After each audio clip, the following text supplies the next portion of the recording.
MB350 AGR. Dali lang to, ito lang AGR niyan. Init pa. Mabaklas na. Ang issue nito, no power.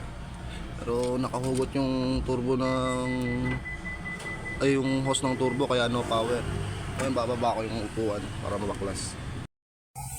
Tanggal na upuan. Oh, ayan o, hugot.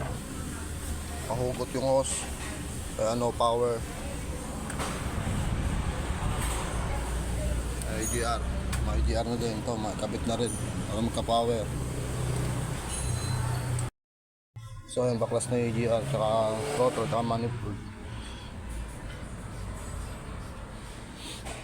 Malinis na. Nakabit ko na AGR, tsaka yung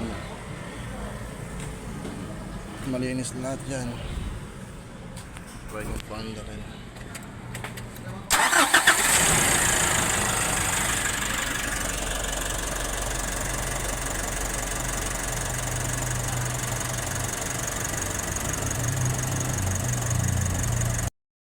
Kaya maandar na. Mga 2 oras ko yung ginawa, yung AGR cleaning. Ayan. Okay. Umiilaw pa yung ano niya, liquid washer.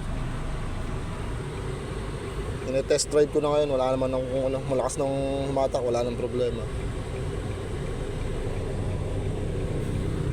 Ay.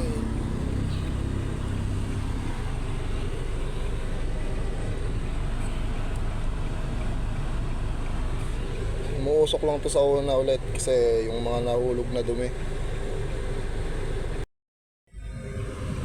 Salamat sa panonood guys. Nasayang ko na naman yung 3 minuto ng buhay nyo.